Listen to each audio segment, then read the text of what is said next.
Hello everyone. Today let us have a discussion on the bank statement for France student visa.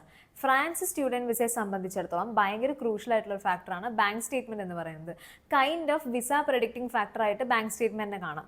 അതായത് നമ്മൾ set ചെയ്ത് വെക്കുന്ന ഒരാൾ financially stable ആണെന്ന് കാണിക്കാൻ വേണ്ടിയിട്ട്, ഒരു സ്റ്റുഡൻറ്റ് ഫിനാൻഷ്യലി സ്റ്റേബിൾ ആണെന്ന് കാണിക്കാൻ വേണ്ടിയിട്ട് സെറ്റ് ചെയ്ത് വെക്കുന്ന ബാങ്ക് സ്റ്റേറ്റ്മെൻറ്റ് ഏതൊക്കെ തരത്തിലുള്ളതാണ്, അതിൻ്റെ ഡ്യൂറേഷൻ എത്രയാണ് ഐഡിയൽ ആയിട്ട് വേണ്ടത്, ആരൊക്കെ നമുക്ക് സ്പോൺസറായി കാണിക്കാൻ വേണ്ടി പറ്റും, നമ്മളല്ലാതെ അഥവാ നമ്മളാണ് സ്പോൺസർ എന്നുണ്ടെങ്കിൽ അതല്ലാതെ ആരൊക്കെ സ്പോൺസറായിട്ട് കാണിക്കാൻ പറ്റും, സ്പോൺസേഴ്സിന് എന്തെങ്കിലും മാൻഡേറ്ററി തിങ് ഉണ്ടോ, അല്ലെങ്കിൽ എത്ര എമൗണ്ടോളം നമ്മൾ അതിൽ കീപ്പ് ചെയ്യേണ്ടതുണ്ട്, ഇത്രയും കാര്യങ്ങളെ കുറിച്ചിട്ട് ഭയങ്കര ഡൗട്ടുള്ള ഒരു ഫാക്ടേഴ്സാണ്.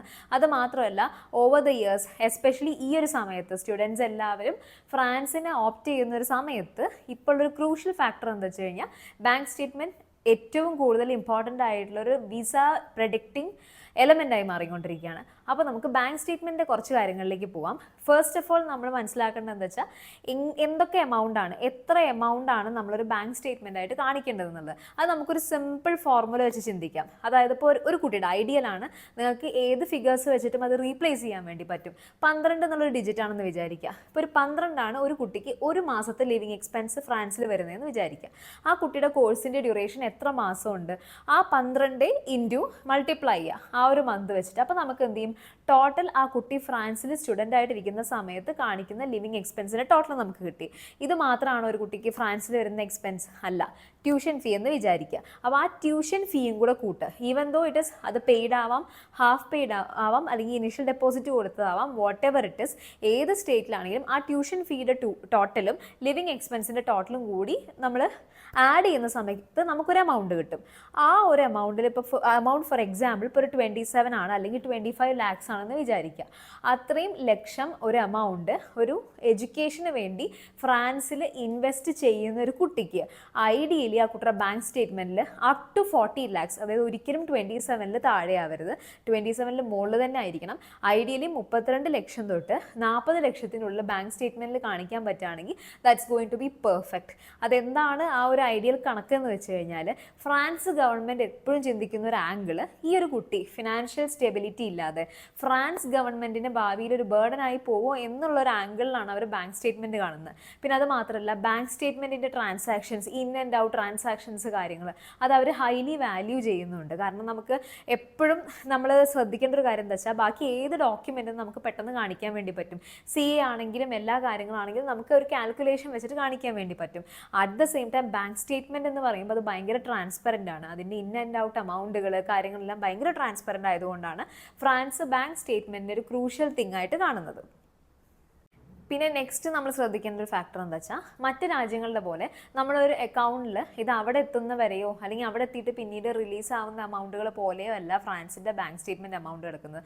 നമുക്ക് എപ്പോഴാണോ വിസ കിട്ടുന്നത്, എപ്പോഴാണോ നമുക്ക് ഡിസിഷൻ അറിയുന്നത്, അതിൻ്റെ പിറ്റേ സമയം തൊട്ട് തന്നെ നമുക്കത് റിട്രീവ് ചെയ്യാൻ പറ്റും. മേ ബി ലോൺ എടുത്തിട്ടുള്ള ആൾക്കാരുണ്ടായിരിക്കാം, അല്ലെങ്കിൽ മണി അറേഞ്ച് ചെയ്ത ആൾക്കാരുണ്ടായിരിക്കാം, അല്ലെങ്കിൽ ഓൺ ഫണ്ടുള്ള ആൾക്കാർ വരെ ഉണ്ടായിരിക്കാം.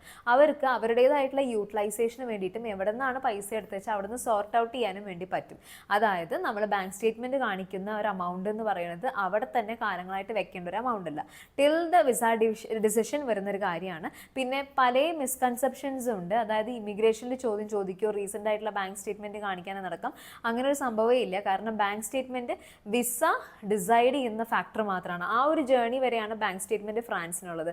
അതിനുശേഷം നിങ്ങളത് നിങ്ങളുടെ യൂട്ടിലൈസേഷൻ എടുത്താലും, നമ്മൾ പൈസ വാങ്ങിയിട്ടുള്ള ആളുകൾക്ക് തിരിച്ചു കൊടുത്തു കഴിഞ്ഞാലും അത് അവരെ ബോദർ ചെയ്യുന്ന അല്ലെങ്കിൽ നിങ്ങൾക്ക് റെഫ്യൂസിൽ വരാനുള്ളൊരു ചാൻസ് ആവില്ല. അല്ലെങ്കിൽ ഫ്രാൻസിൽ നിങ്ങൾക്ക് അവിടെ പോയി എൻട്രി ചെയ്യാതെ തിരിച്ചു വരിക എന്നുള്ള ഒരു അവസ്ഥയെ വരില്ല. അതാണ് ഫസ്റ്റ് ഫാക്ടർ എന്ന് പറയുന്നത്. പിന്നെ നെക്സ്റ്റ് നമ്മളെപ്പോഴും ശ്രദ്ധിക്കേണ്ട കാര്യം എന്താ വെച്ചാൽ, ഒരു മേജർ ഡൗട്ട് അല്ലെങ്കിൽ മേജർ ക്വസ്റ്റ്യൻ ആണ്, ആരൊക്കെ നമുക്ക് സ്പോൺസർ ആക്കാം. ഫസ്റ്റ് ചില ആളുകൾ സെൽഫ് സ്പോൺസർ അല്ലെങ്കിൽ സെൽഫ് ഫണ്ടിങ് എന്നുള്ള പോലെ കാണിക്കലുണ്ട്.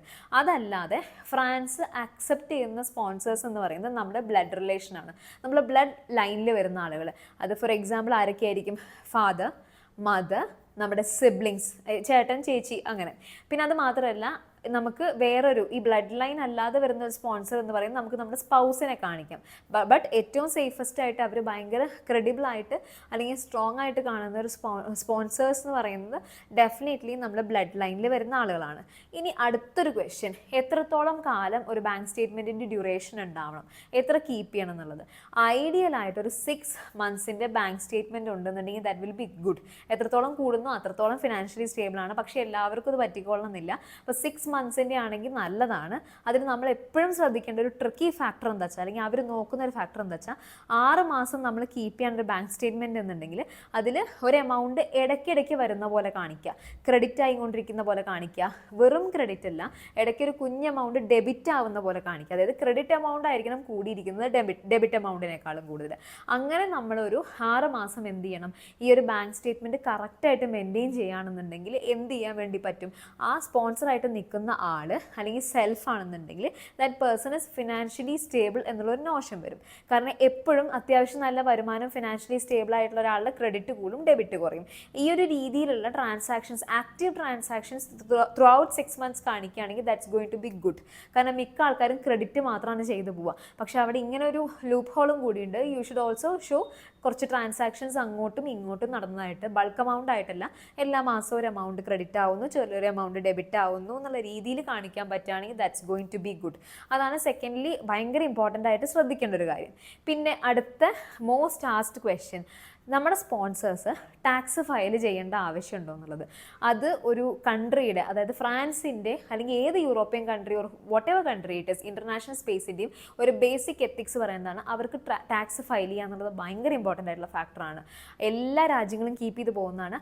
ആ ഒരു കാര്യം അവർ നമ്മുടെ അടുത്ത് നിന്നും എക്സ്പെക്റ്റ് ചെയ്യുന്നുള്ളത്, അതായത് നമുക്ക് പ്രിഡിക്റ്റബിൾ ആയിട്ടുള്ളൊരു ഫാക്ടറാണ്. അപ്പോൾ സ്പോൺസർ ആയിട്ടുള്ള ആളുകൾ ആരാണെങ്കിലും അവർ IT റിട്ടേൺസ് ഫയൽ ചെയ്യാൻ മാക്സിമം നോക്കുക എന്നല്ല, അത് മസ്റ്റായിട്ടും ചെയ്യേണ്ട ഒരു കാര്യമാണ്. കാരണം അത് വ്യൂ ചെയ്യുന്ന ആളുകളുടെ കൺസെപ്ഷൻ ആ രാജ്യത്ത് നിന്നുള്ളതാണ്. അതായത് അവർ അതിനെ വലിയൊരു ഫാക്ടറായിട്ടാണ് കാണുന്നത് ടാക്സ് ഫയൽ ചെയ്യുന്നതിനെ കുറിച്ചൊക്കെ. അതുകൊണ്ട് തന്നെ നമ്മളെ സ്പോൺസർ ചെയ്യുന്ന ആളുകൾ ഫിനാൻഷ്യലി സ്റ്റേബിൾ ആണെന്ന് സ്റ്റേറ്റ് ചെയ്യാനുള്ള ഒരു വഴിയാണ് ടാക്സ് ഫയൽ ചെയ്യുക എന്നുള്ളത്. സോ ഫാർ ബാങ്ക് സ്റ്റേറ്റ്മെൻ്റ് ആയിട്ട് റിലേറ്റ് ചെയ്തിട്ടുള്ള കുറച്ച് എനിക്ക് വന്നിട്ടുള്ള പേഴ്സണൽ ക്വസ്റ്റ്യൻസ് ആണിത്. ഇത് ചെറിയൊരു ഏരിയ ആണ്, അതായത് ഫ്രാൻസിൻ്റെ ഫിനാൻഷ്യൽസിൻ്റെ വളരെ ചെറിയൊരു ഏരിയ ആണെന്നറിയാം. ഇതല്ലാതെയും വേറെ ഏരിയാസ് കവർ ചെയ്യാനുണ്ട്. Better in the upcoming videos as I get into this research പുതിയ ഇൻഫർമേഷൻസ് കിട്ടുമ്പോൾ അപ്ഡേറ്റ് ചെയ്യുന്നതായിരിക്കും. Thank U.